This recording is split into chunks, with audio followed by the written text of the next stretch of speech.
oil. So I had a problem with the car, which I am putting down to maybe the vacuum pump. For a long time I've had sort of like turbo issues and brake issues, and I sometimes have the feeling on start-up it's not getting enough air into the engine. So I've gone out, I checked the car, and on start-up the vacuum pump isn't sucking. The bad clutch sucks, the smoke from the exhaust sucks, the noise from the engine sucks, but the vacuum pump doesn't. So I've gone out, didn't buy a second-hand one. In fact, the second-hand ones they want something like 40 euros for, when a new one they want 89 to 90 euros for. So I've gone out and bought myself a brand new Bosch pump, and just by turning this pump you can hear that it sucks. Whereas even a running engine on my pump, it's not creating any vacuum. So in fact it's that way. So we will be going down and fitting this brand new pump and seeing if that makes a difference to the turbocharger, because on my car the turbocharger is a Garrett with variable vane, and this is controlled by the vacuum from the engine.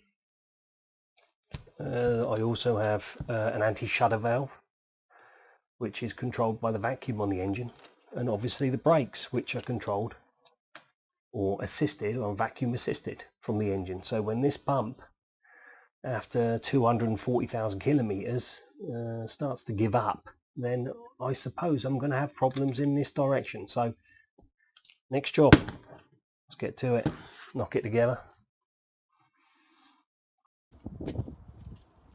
First of all, I'm going to get the vacuum pipe off and demonstrate how weak the vacuum is from the pump with the engine running. Oh, you can hear the vacuum pump, the suction or the vacuum that it creates is not very strong.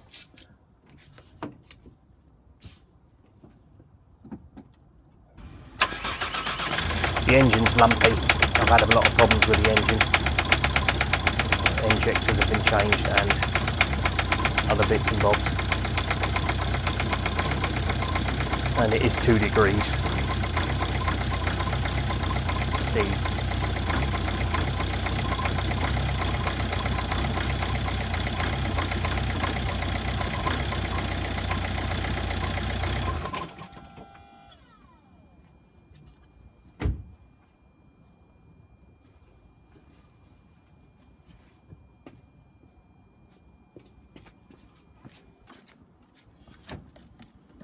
I will start by removing the pipe or the hose that goes to the pressure regulator valves and to the brake assist.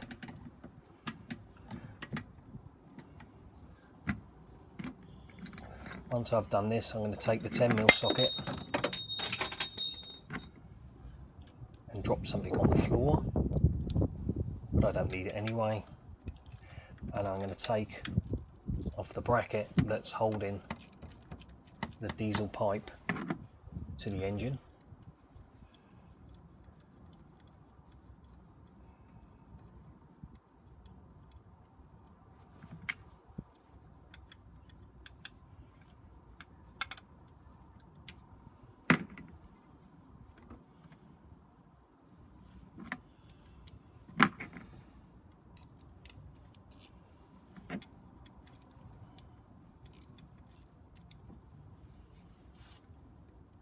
Once this is done, I'm going to take my 5mm hexagon drive and undo and remove the 3 hexagon bolts, which are M6, that are holding the pump to the cylinder head.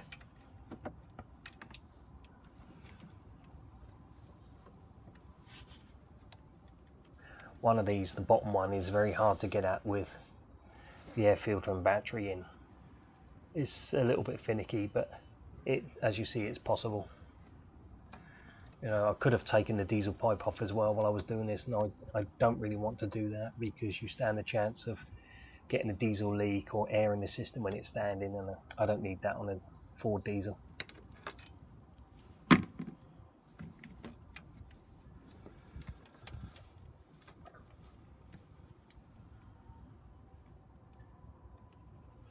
all this time I'm doing this is blowing a hoolie outside. Every so often the camera will wobble due to the wind.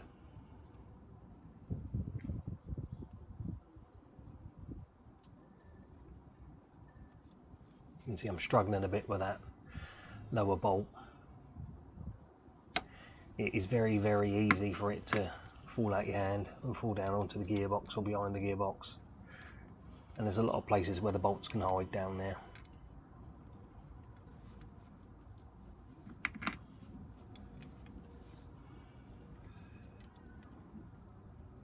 Otherwise, for such an important piece of machinery, there's not much holding it onto the engine. In fact, I would say it's one of the easiest parts that I've actually changed on the engine.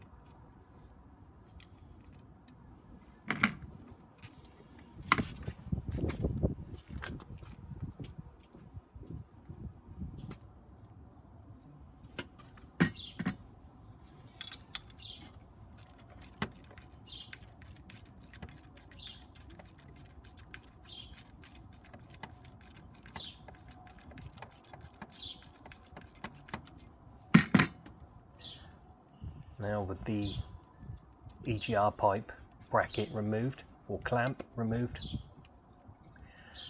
the vacuum pump with a little wobble will now come off.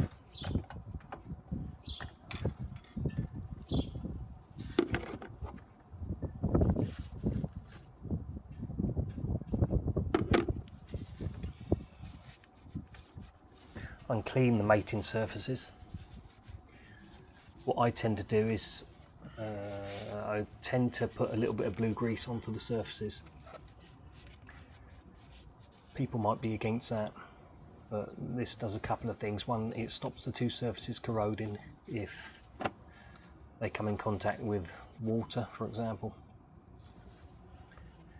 and it's also, in my opinion, helps to seal the surface against oil leaks. It helps the rings, if you like. There are nitrile or butyl rings on this pump, a small one at the bottom and one around the main drive.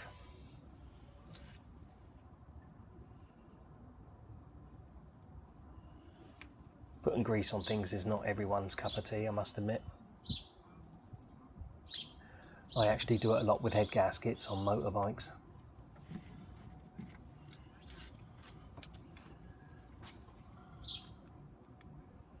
I've adjusted the pump now so that it's roughly in line with the cam. So with a little twist, the dog fits into the end of the cam.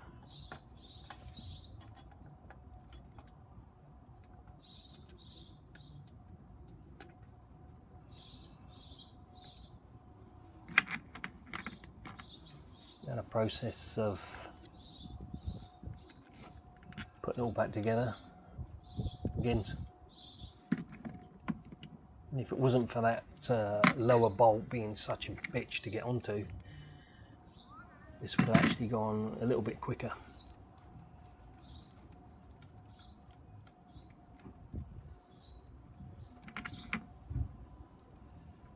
Personally, I think that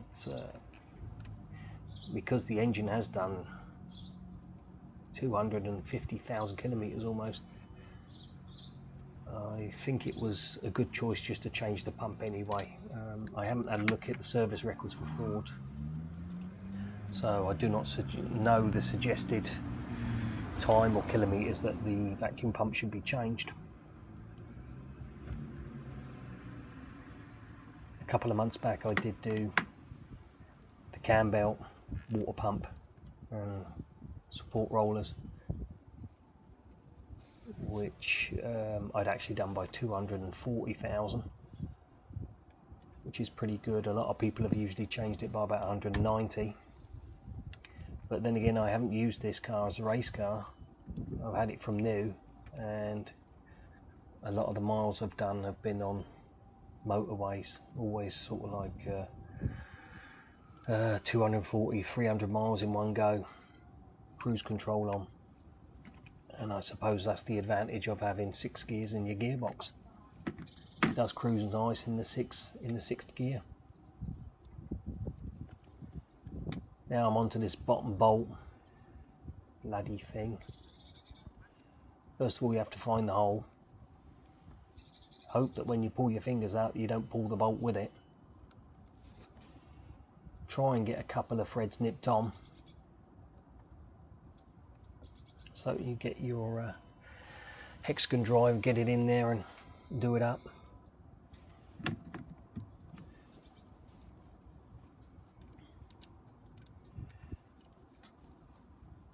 All the time I'm getting a bit worried. The sky was darkening and I was outside with my iPad filming this, and the last thing I want is any drop of water on the iPad.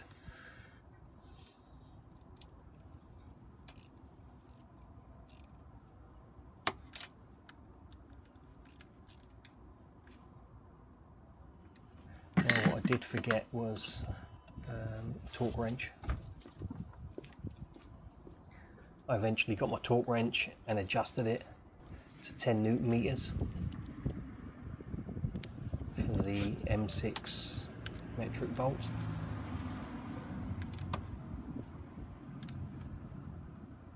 I always like to do a light double click, not too much, just a light one.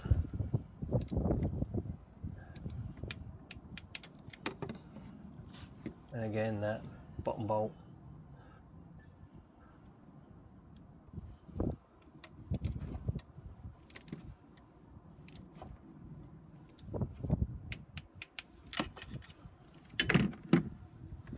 Now,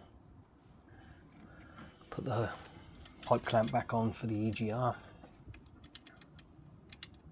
That is using a sort of a, yeah, I don't know what it is, how you could describe it. It's like a nut with a thread on each end. So you thread the first thread through the clamp, that holds it then to the cylinder head, and then on the other end is another thread, and then you attach the diesel pipe holder to that and screw it on with an M6 nut.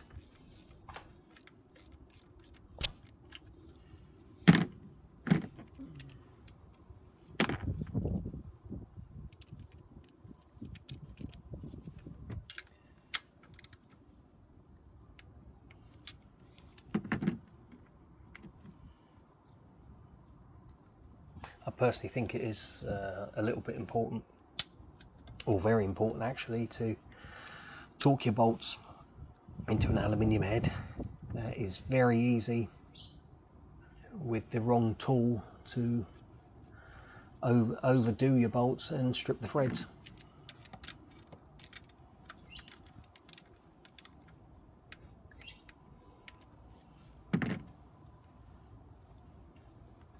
Now we'll attach all the pipes except for the one that goes to the vacuum pump.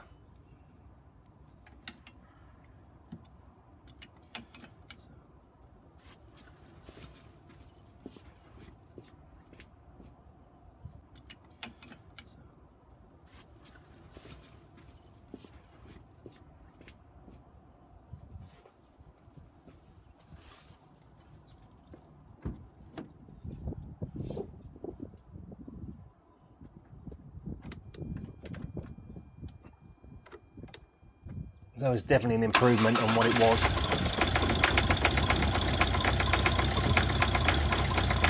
And after the test drive, I noticed that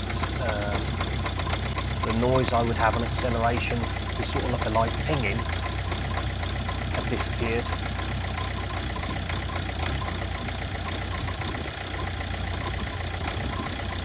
I'd also noticed that there was an improvement in braking, and then you know, after 3 or 4 presses there was still enough vacuum to press the brake. So all in all, very happy with the result. God knows what the garage would have taken if they would have changed and put a new vacuum pump in. I know it's not the sort of thing I can just open my wallet and pay. So there There you go, job done.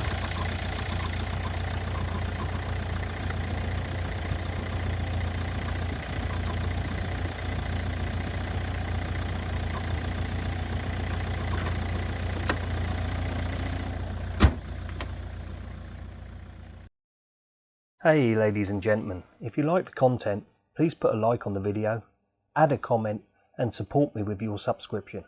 Thank you very much.